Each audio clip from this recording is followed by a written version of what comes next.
My name is Eliza, and my biggest pet peeve is people who patronize or pity me or genuinely treat me as unintelligent. Um, so in this short speech, I'll discuss my pet peeve, how it's connected to me, and who I am. So I will say that I can hardly think of anything worse than someone who doesn't respect your intelligence. For an example, whenever I was sad, I had a therapist who would recommend self-help books. I know her heart was in the right place, but every time I'd read one, the language would always seem demeaning, or it would always simply boil down to, have you tried not doing that?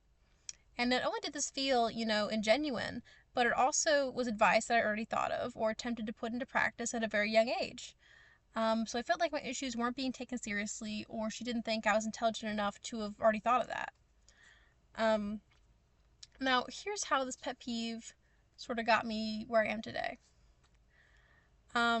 I think the degree at which this pet peeve started or came to be was from my youth. I had a sister who was sick, so I was often pitied or pandered to by adults, and I know it was a hard situation to navigate, and again, their hearts were in the right place, but I did not feel like I felt like I was being looked down upon. I did not feel respected. And I also was born with something called Asperger's syndrome, which has led me to sometimes miss important social cues that others might get much faster. And while I understand that divide, I always held much more respect for my teachers or peers if they judged me more on my character, more so than how well I understood subtle gestures. So how does this connect to my identity or a sense of self? Well, I'm someone who likes to see the best in people and judge them off their abilities in their respective field.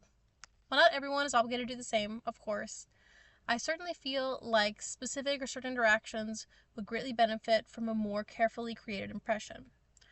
Um, so I guess the main takeaway that I want to be gotten from this is that you don't want to be someone who misses out on a great connection because of preconceived notions, and you especially don't want to be someone who puts others down instead of lifting them up.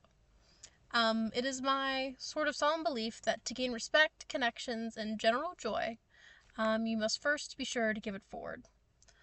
Thank you for your time.